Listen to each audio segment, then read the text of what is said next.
Assalamualaikum warahmatullahi wabarakatuh. Di sini saya akan bercerita mengenai legenda Gunung Merapi. Sebelum saya memulai untuk bercerita, saya akan memperkenalkan satu persatu tokoh yang terlibat dalam cerita ini. Yang pertama ada Empu Rama. Yang kedua ada Empu Pamadi. Yang ketiga ada Batara Narada. Yang keempat ada Dewa Penyarikan. Yang kelima ada Batara Guru. Dan yang keenam ada Dewa Bayu.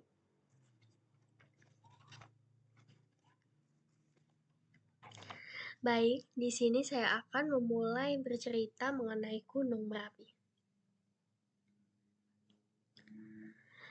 Asal-usul Gunung Merapi dipercaya dibuat untuk menyeimbangkan gunung-gunung yang ada di Jawa Barat. Karena Pulau Jawa dipercaya akan miring ke barat dan tenggelam sebagian. Pembuatan Gunung Merapi dilakukan dengan memindahkan suatu gunung ke tengah Pulau Jawa. Gunung yang dipindahkan tersebut bernama Gunung Jamur-Dipa. Suatu hari, di sebuah hutan belantara, nampak kumpulan asap putih yang membelah atap hutan yang rindang hingga ke angkasa. Asap putih tersebut berasal dari tungku peleburan besi tradisional yang berada di sebuah pondok kayu sederhana. Terlihat dua lelaki parubaya yang tengah sibuk membuat sebuah pusaka. Mereka bernama Empu Rama dan Empu Pamadi. Mereka ini sudah sangat terkenal akan kesaktian yang dia miliki. Bahkan para dewa mengakui kesaktian dari Empu Rama dan Empu Pamadi.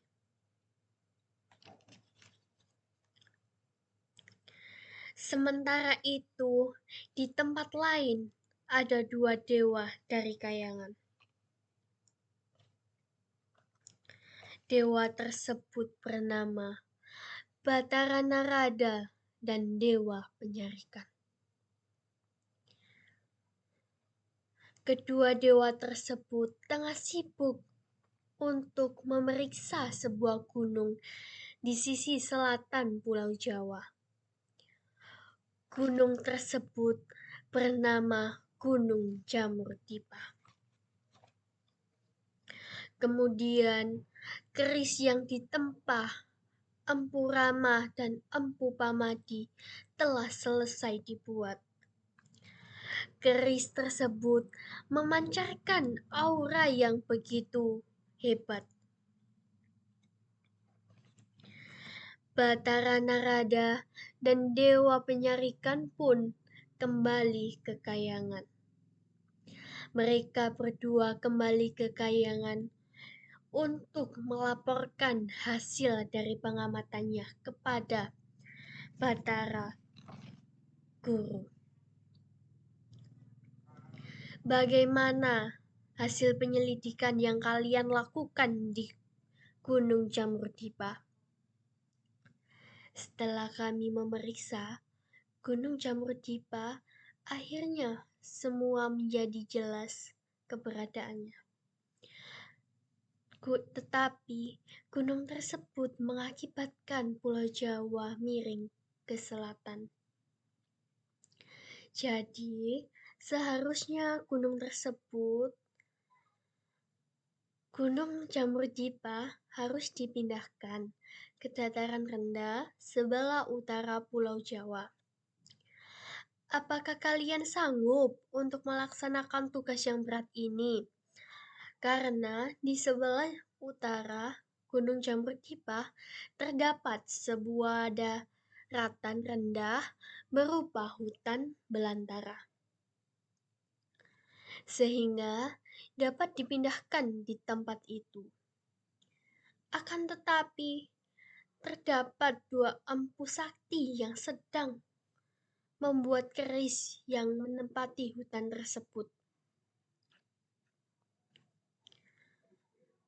Baiklah, jika seperti itu, aku perintahkan kepada kalian berdua, Batara Narada dan Dewa Penyarikan, untuk memerintahkan kedua empu tersebut segera berpindah.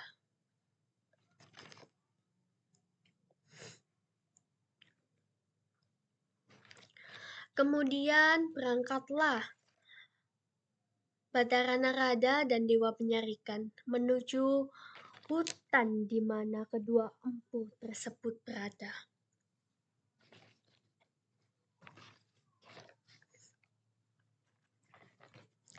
Sesampainya di pondok, Empu Rama dan Empu Pamadi mempersilahkan kedua utusan dari Kahyangan tersebut.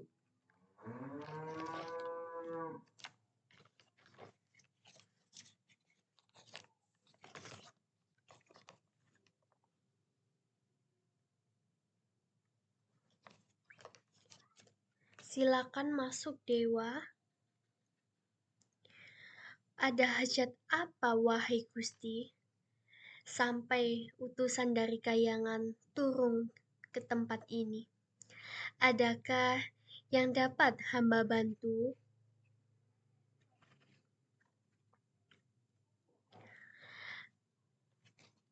Kedatangan kami ke sini bermaksud untuk menyampaikan permintaan para dewa kepada Empu. Apakah permintaan itu? Semoga permintaan itu dapat kami penuhi. Batara Narada pun menjelaskan permintaan para dewa kepada kedua empu tersebut. Kemudian keduanya hanya tertegun. Mereka merasa permintaan para dewa itu sangatlah berat. Maafkan hamba, Gusti. Hamba bukannya termasuk untuk menolak permintaan para dewa. Tapi perlu Gusti ketahui bahwa membuat keris sakti itu tidak boleh dilakukan sembarangan, termasuk berpindah-pindah tempat. Tapi Empu, keadaan ini sudah sangat mendesak. Jika Empu berdua tidak segera pindah dari sini, Pulau Jawa ini semakin lama akan bertambah miring.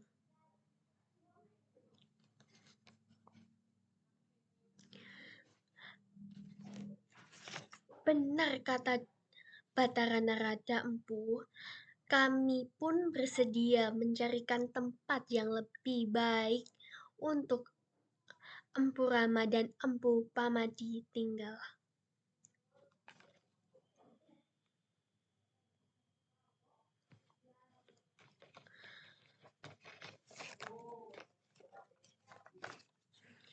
Maafkan kami, Gusti. Kami belum dapat memenuhi permintaan itu. Kalau kami berpindah tempat, maka keris yang kami buat ini tidak sebagus yang diharapkan.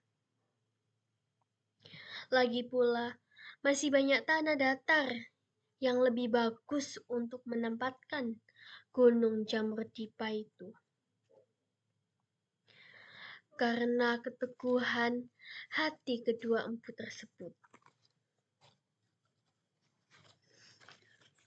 Batara Narada dan Dewa Penyarikan pun mulai kehilangan kesabaran.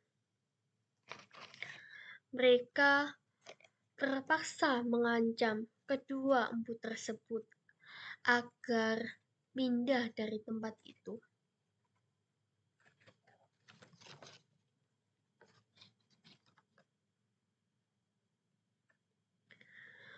Wahai Empu Rama dan Empu Pamadi, jangan memaksa kami untuk mengusir kalian dari tempat ini. Maaf Gusti, kami tidak takut sama sekali dengan engkau. Mereka siap bertarung demi mempertahankan tempat itu. Yang akhirnya terjadilah perselisihan di antara mereka. Pertarungan sengit pun tak bisa terhindarkan. Batara Narada menghadapi Empu Rama. Sedangkan Dewa Penyarikan bertarung melawan Empu Pamadi.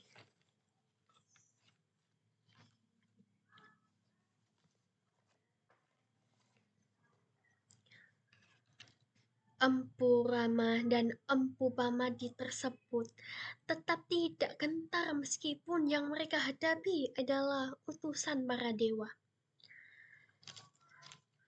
Pertarungan pun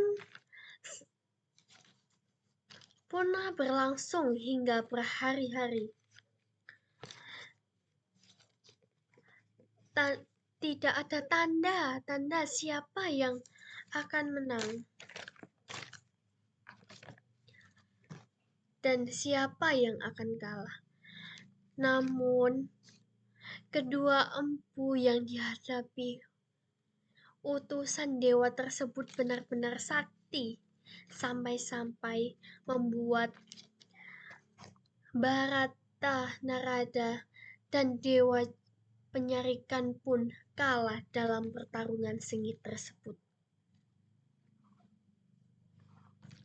Sehingga memaksa mereka berdua kembali ke Kahyangan menghadap kepada Batara Guru dengan tangan yang hamba.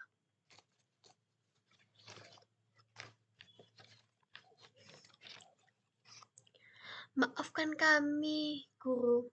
Kami gagal memujuk kedua empu tersebut. Mereka sangat sakti mandraguna. Mendengar laporan itu, Batara Guru menjadi sangat murka. Dasar, memang keras kepala kedua empu itu. Mereka harus diberi pelajaran sampai mereka menyesal nantinya. Tidak ada jalan lain. Gunung Jamrudvipa harus segera dipindahkan, meskipun kedua akan menimpa kedua empu tersebut. Dewa Bayu, segera kamu tiup Gunung Jamrudvipa itu. Kemudian Dewa Bayu pun meniup Gunung Jamrudvipa itu. Dan tiupan Dewa Bayu yang bagaikan angin topan berhasil menerbangkan Gunung Jamrudvipa hingga melayang-layang di angkasa. Kemudian jatuh tepat di perapian kedua empu tersebut dan